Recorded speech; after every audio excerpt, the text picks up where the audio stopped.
Se é pra gente ficar mais jovem, a gente vai, né? Bom dia. Que bom revê-la também, doutora. E olha, que bom que a gente tem essa oportunidade através da TV Meio Norte, esse sistema de comunicação que leva a informação para o telespectador no Jornal Meio Norte, ou no Portal Meio Norte, ou na Rádio Meio Norte, aqui na TV Meio Norte, sempre trazendo a vocês a informação de forma integrada. Lembrando que em qualquer lugar do mundo, as pessoas acessam o portal meionorte.com e assistem à programação da TV Meio Norte. E que bom que a gente tem essa oportunidade de ter esse veículo de comunicação, né, doutora Fabíola, para levar informação ao telespectador. Que bom, né? fico feliz. Eu também fico muito feliz de poder falar para as pessoas, inclusive pessoas que têm esse hábito terrível de ficar roendo as unhas, né? Então, Carlinha, esse tema, ele realmente tem muita relevância, porque assim, é um problema negligenciado, mas que aflige a muitas pessoas e assim, de uma maneira que elas não têm uma noção completa da dimensão dessa problemática, né? E que muitas vezes é negligenciada só por um hábito antissocial ou um mau hábito, né? Mau hábito. Então, assim, o hábito ou o vício, para algumas pessoas é considerado vício de roer unhas, é considerado, tem um termo técnico para isso, que é a onicofagia, né? E é um hábito bem complicado da gente contornar e para o usuário de controlar, né? Envolve um problema de saúde como um todo, não só a cavidade bucal, mas como um todo o sistema do indivíduo é comprometido. E ele está muito relacionado a transtornos emocionais. Né? A frustração, a ansiedade, a medo, a insegurança, a depressão, que levam o indivíduo ao hábito de roer unha. Então, assim, como ele aflige a toda a saúde, porque assim, a gente tem na região onde o indivíduo pratica o ato de roer unha, que é na cutícula e na própria unha, há o desgaste dessas superfícies. E as unhas e a cutícula, elas são membranas protetoras para o nosso corpo, né?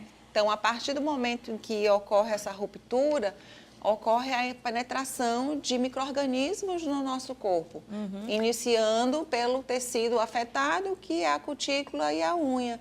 E, claro, levando esses micro-organismos também para a cavidade bucal. Então, o indivíduo ele pode ter infecções fúngicas, virais, bacterianas, tanto nas membranas da unha, da cutícula, como na cavidade bucal. Agora, eu fico imaginando, doutora Fabíola Serra, as pessoas que usam aparelhos ortodônticos. Como que deve ser isso, aí, assim, o indivíduo que usa o aparelho ortodôntico, a movimentação ortodôntica, ela já favorece um processo que a gente chama de arredondamento do ápice radicular, que é uma espécie de reabsorção, mas fisiológica. Então, o indivíduo que usa o aparelho ortodôntico e que rói unha, ele tem um agravamento nesse processo de reabsorção radicular e ele pode quebrar frequentemente o seu aparelho ortodôntico, né? Porque aquele estímulo, aquele hábito está ali todo o tempo e pode danificar aquelas peças do seu elemento. Por exemplo, Carla, existem indivíduos que têm o hábito de fazer ainda, além de roer, a ingestão desse resíduo. E essas pessoas que fazem a ingestão da cutícula ou da própria unha, elas acometem mais ainda o seu sistema, porque você pode levar infecções para o trato gastrointestinal. Então, você pode desenvolver uma esofagite infecciosa, você pode desenvolver uma gastrite também por infecção e também infecções gastrointestinais, né? Com certeza. Por conta da levada dessas bactérias. Do ponto de vista odontológico, que é o que a gente se propõe aqui a gente a debater aqui no seu programa, é muito interessante a gente lembrar que a gente tem na face uma articulação. que a gente chama de ATM, articulação temporomandibular, que é o que liga a nossa mandíbula ao nosso crânio. E essa articulação, ela é muito utilizada por todos nós. Sim. Você a utiliza todos os dias porque você é comunicadora. Então, para a gente falar, para a gente pronunciar as palavras, para a gente mastigar, para a gente bocejar, para a gente fazer qualquer que seja o movimento oral, a gente utiliza essa articulação. Então, com o hábito de roer unhas, você promove um estresse muito grande para essa articulação. Entendi. E as consequências para esse sistema são bem danosas. O indivíduo pode ter dor na musculatura da face, ficar com aquela fadiga muscular, pode ter realmente uma intensa dor nessa região que é próximo do ouvido, que é onde se dá a articulação propriamente dita, né? Pode, inclusive, ter um zumbido no ouvido, uma confusão mental, uma certa leve ou mais complicada labirintite, né? E levar à dificuldade na abertura bucal. Você chega a um grau de dor em que o indivíduo fica limitado para ele mastigar, para ele abrir a boca, para ele conversar. Né? Então vai agravando. Você imagina mesmo que isso começou com um ato de roer unha e vai se agravando à medida em que não é contornado. Então, assim, não é um processo muito simples e que não pode ser, de alguma forma, simplificado no sentido de ser banal. Tem que realmente ser tratado. E como as questões que desencadeiam, elas são de fundo emocional, a gente tem que levar em consideração que é um atendimento para esse controle multidisciplinar. Não envolve só o dentista. O dentista, o que ele pode fazer?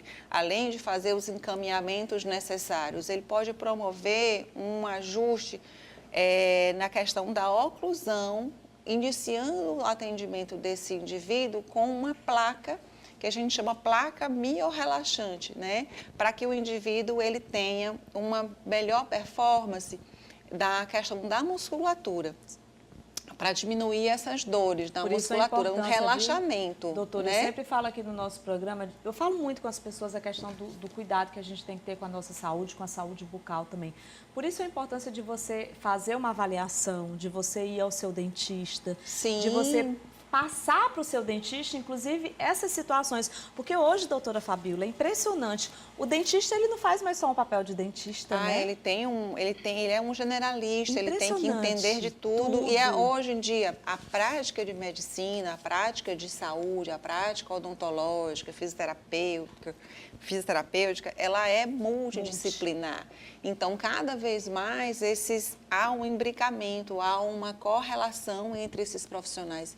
E isso é muito bom para a nossa saúde, isso é muito bom para o público, e isso é muito bom para o profissional que aprende novos áreas, que ventila o seu conhecimento, né? Então, o que a gente pode aproveitar para deixar como dica aos nossos telespectadores, né? Eu tenho certeza que muita gente que está em casa agora assistindo aqui ao nosso revista não tinham pensado... que não hajam com tanta inocência no hábito de roer unha, porque né? Ele pode trazer realmente consequências muito danosas.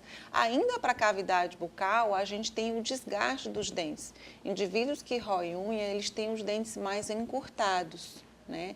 Então, é um outro fator que coloca o dentista nesse grupo de profissionais que fazem assistência para esses indivíduos que fazem a onicofagia, que praticam a onicofagia. Agora sim, Carla, uma coisa que é muito importante a gente ressaltar, a título de informação para o seu público, é o tratamento. Doutora, o que eu faço? Né? O tratamento, para questões odontológicas, a gente faz a placa, como a gente falou agora há pouco, né? A gente pode fazer, à medida que o indivíduo se recupera do hábito, a gente pode fazer a reconstrução desses dentes que foram desgastados, né? Ou com laminados, ou com resina, de acordo com a intensidade, com a severidade do quadro, né? E os sintomas, né? O tratamento sintomatológico. Então, a gente vai entrar com relaxante muscular, a gente pode entrar com o próprio anti-inflamatório. E aí, dependendo da gravidade, né, e do pano de fundo, do que está desencadeando esse problema, a gente faz os encaminhamentos para os outros profissionais, também, né? Doutora? Então, a gente tem que integrar, ligado, né? a gente tem que entregar, exatamente, fortemente, o hábito de roer unha é um hábito, como eu falei no começo, fortemente associado a hábitos emocionais. Então, a gente tem que encaminhar o paciente para um profissional da área da psicologia e, muitas vezes, associar também a psiquiatria. Então, alguns indivíduos eles têm que fazer uso de ansiolítico, de antidepressivo, né, para poder realmente controlar o hábito, né? Aí você pode encaminhar também para a fisioterapia, que ajuda muito, fazer massagens musculares na face para diminuir a dor, porque é muita dor, cara. É uma área realmente que envolve muita dor. Então, assim, o indivíduo ele pode fazer laser, ele pode fazer compressa, ele pode fazer ultrassom, tá? A fisioterapia tem um aparelhinho chamado TENS, que é um aparelhinho que promove eletroestimulação, que faz analgesia muscular. Entendi. Então, assim, inclusive tem alguns casos que são tratados com toxina botulínica para poder bloquear o músculo. O músculo, né? Então, assim, a gente tem um aparato de procedimentos que podem ser utilizados para trazer mais conforto para esse indivíduo. Então, você que está em casa, que faz o processo que é um roedor de unhas, né? Procure ajuda, procure interagir com esses profissionais que a gente citou aqui, para você realmente não ficar com essas dificuldades na sua saúde. Eu tenho algumas perguntas aqui para a doutora Fabíola Serra, mas toda quinta-feira eu queria aproveitar para avisar vocês, a gente vai trazer um tema, né? A gente vai estar sempre trazendo alguma coisa relacionada à saúde bucal, até porque é muito interessante. Então, esses questionamentos a gente vai deixar para a próxima participação, que é o bruxismo. O pessoal está querendo saber muito com relação ao bruxismo. Vamos colocar na nossa lista, tá bom? Já coloca na lista. A questão do protetor bucal, tem muita gente que tem dúvidas relacionadas a isso também. E o pessoal também está querendo saber sobre lentes de contato, ou seja, sempre vai ter um assunto que as pessoas vão querer falar, mas é importante que a gente traga uma pauta, a gente explica sobre aquele assunto, até porque você fica mais focado de acordo com a sua necessidade, né? Hoje a gente trouxe esse assunto aqui que é super importante para as pessoas se atentarem a isso, inclusive os pais se atentarem aos filhos, comecem a observar se os pequenininhos estão roendo... As cobranças, esses transtornos emocionais como no desencadeiam em adultos só, né? As crianças hoje, os adolescentes são muito cobrados, né? Eles são muito estressados, que está vinculada ao estresse, né? E a cobrança, a questão da resiliência, frustração. Então, assim, o que a gente aconselha realmente é que os pais se façam vigilantes realmente nos seus filhos, porque quanto mais cedo a gente conseguir encontrar a causa desse problema, mais rapidinho a gente consegue dar boas soluções. E prevenir é sempre a melhor solução. Com certeza. Obrigada, doutora Fabíola.